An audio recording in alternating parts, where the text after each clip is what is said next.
the governor's order for universal ballots? No, Congressman. Okay, well,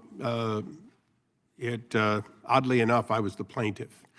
So, and oddly enough, the governor then went to the legislature and got the authority to have universal ballots, and then the case was dismissed.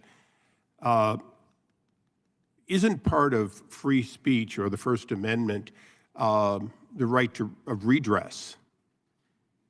That is correct, to petition the government, exactly. And petitioning the government has been widely considered to be including to make cases before the federal court when you believe that the Constitution is being violated or your free speech is being violated or due process is being violated. Those are all consistent with what we would broadly say is the First Amendment. Correct.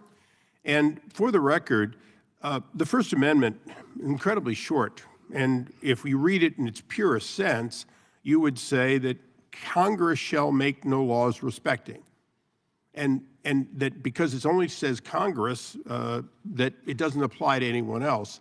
Have our courts, including our Supreme Court under 200 plus years, have they ever considered it that narrow? No, Congressman. So isn't it true that they basically consider censorship of free speech very broadly to include intimidation by federal, state, or local government authorities? Isn't that right? Yes, intimidation and retaliation, among many other things. So what was earlier called suggestion by the federal government, the vast power of the federal government, which could even include the IRS, one might think in this case, that kind of suggestion has historically been viewed as intimidation consistent with this relatively short statement about our right of free speech. That's exactly right. There's overwhelming evidence in our case that contradicts the notion that these were mere suggestions from federal officials. It's completely factually baseless to state that.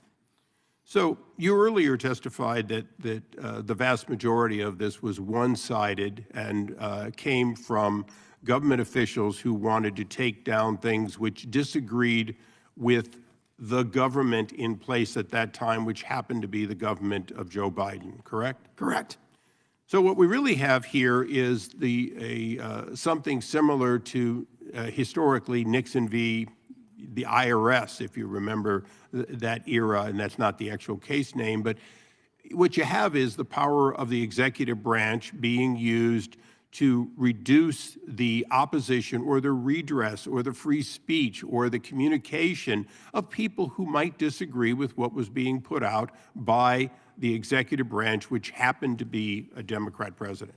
That's exactly right. We see not just interference with free speech, but interference with the attempts to organize for political advocacy.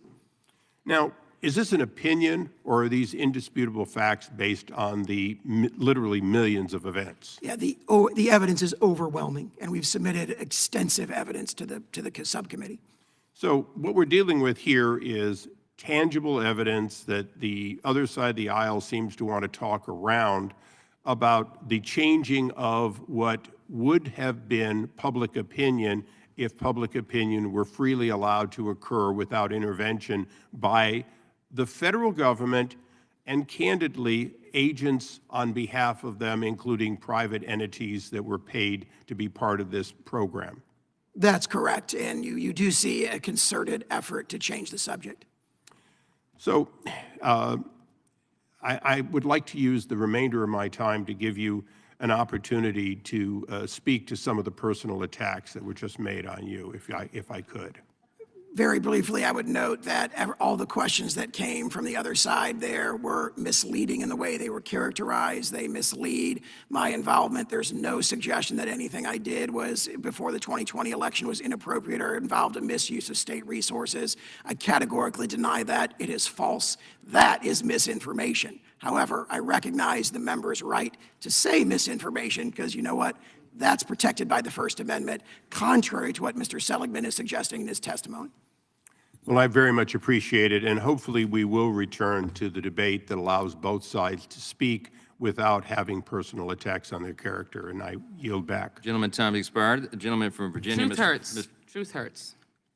The gentleman from Virginia, Mr. Connolly, is recognized for 5 minutes. Thank you. You know, been through a lot of. Thanks for watching, everybody. Make sure to hit that subscribe button. Turn on your notifications so every time I put out a video, you can know about it. It'll come up in your feed. Hit that like button if you liked it. And be positive. Peace.